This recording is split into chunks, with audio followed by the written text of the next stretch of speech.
Hey guys, it's Baz B here, and today I am showcasing this IBM 380XD laptop that I got at a car boot sale a couple of months ago for £4, which is a really good deal. And it came out in 1997 and was the third in the 380 range. And if I just get the facts up here, the other models were the 380E, the 380ED, and the 380Z. The 380Z was the top in range.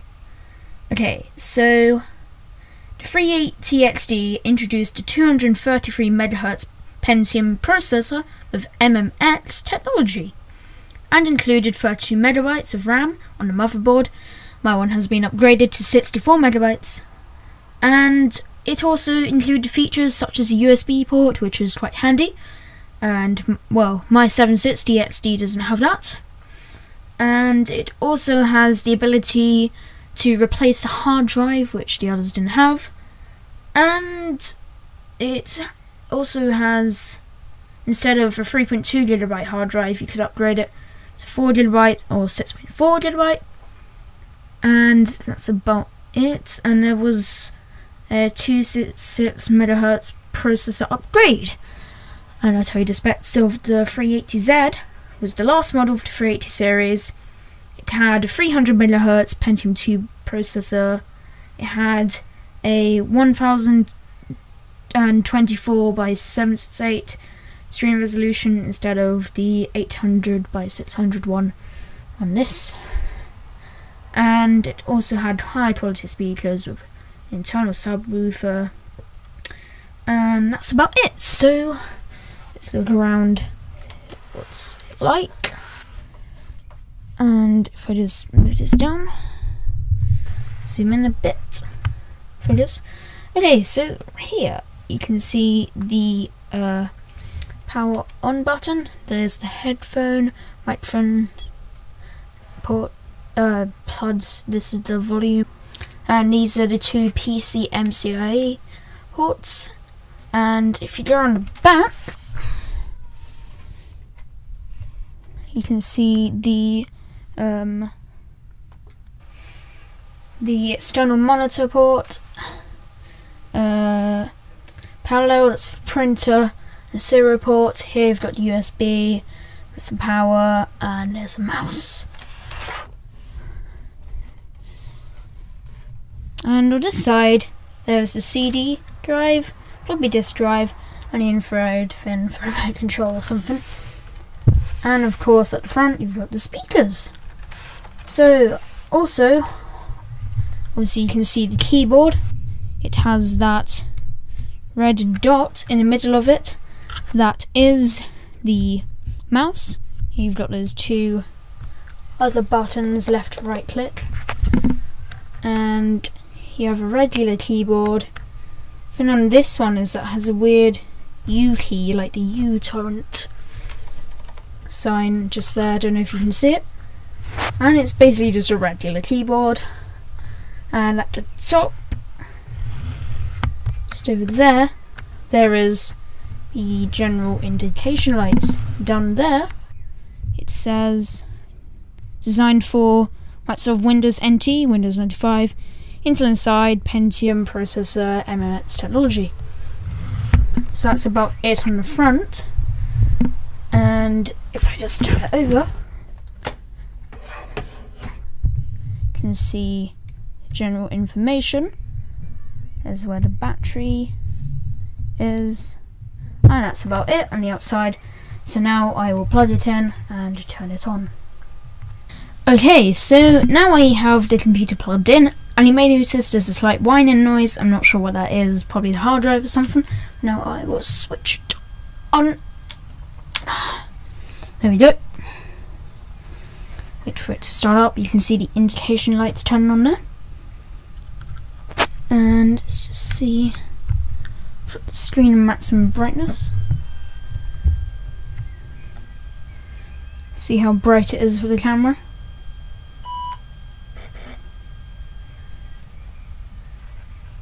Okay, so it's starting up to Windows 98. And I'll let you know now it has Windows 98 2nd edition. which is better than the first version of Windows 98, I can tell you. The CMOS battery is dead, which is the battery that keeps the date and time. Let's boot into the login screen. Let's zoom in a bit. So it needs a password to go onto the admin account. I don't know that, but so I'll just have to press cancel.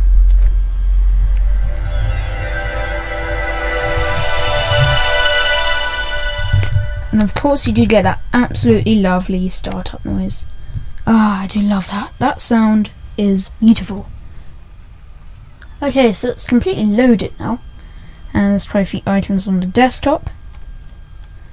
Okay, so let's just show you what I'm doing here.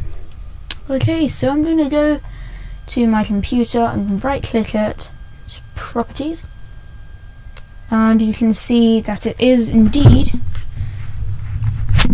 sorry about this, Windows 98 2nd edition, registered to something called Dotty.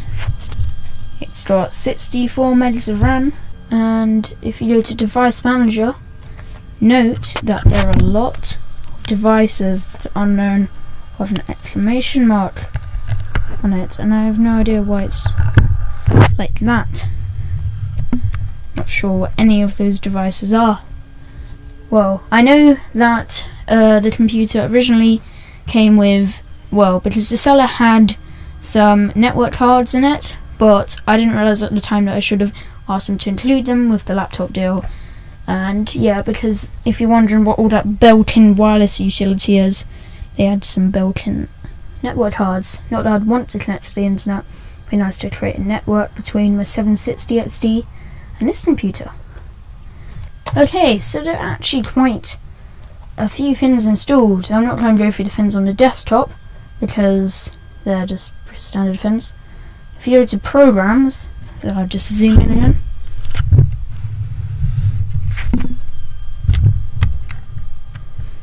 Okay, so you have the standard accessories, Epson for printer, and there's some other things. Oh, you've cut it off. There's some just like scanning things, and also lost a mouse. Microsoft Bookshelf Basics, and it has a real player installed. Wanna do something, I don't know what that is. And as Microsoft Access, it has a whole load of Microsoft packages installed. So Binder and Excel. I'll show you what Excel looks like on this. Excel 97. So it's what you'd expect it to look like. Nothing like the 2010 version or anything, but still it's Excel. I'll show you some later, but there's some files on here that someone else has made. And yeah, there's some PowerPoints there, so they're really weird. And Cubasis, I'm not sure what that is. I have Adobe Acrobat Reader, no brand, I don't know what that is. DK Multimedia, The Way Things Work 2.0, QuickTime, that's the built-in wireless utility. Cubasis Audio Light. Oh. Ah, so there's some sort of audio recording program. That's interesting. I'll have to have a play around with that off camera. I'm not sure quite what it does. So we have the audio, and there's an instant CD thing, Microsoft Press, online services, Windows Media Player, and stuff like that. So let's see what they've got on in my documents. As I said, there's some PowerPoints. Done. So this is quite interesting. This is obviously some schoolwork. So it's about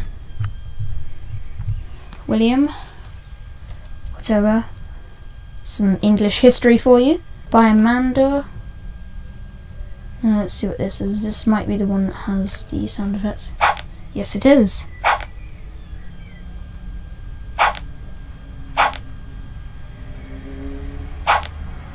Don't know if you can hear them. Probably not. I'll have to switch to I don't know, no.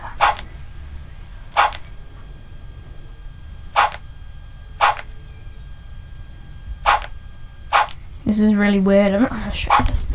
Someone's weird files.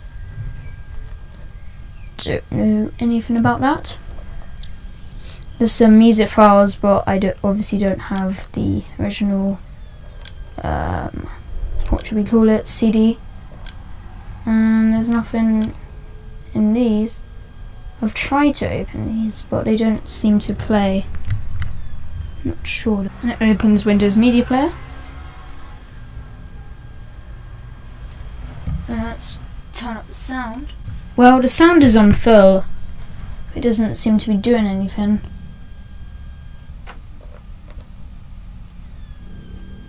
So I don't know about that. What's this? Some kind of painted thing? Bet. Oh, someone's ripped off some CDs here. That's about it in the documents. There is Microsoft Word. And of course, there's a demo of the 380XD. So it got cut off there. Some weird reason. Close that. No, I don't want to save it. Actually, before I go, there was one last thing I wanted to test, and that was using a floppy disk drive. And I have a vast collection of floppy disks, and they are from my old Macintosh LC, which unfortunately was thrown away a couple of years ago. So this is the only floppy disk I have that is actually formatted for Windows. I don't know, it was just randomly in there for some reason. I have no idea where it came from. So if we go into computer, 3.5 floppy A.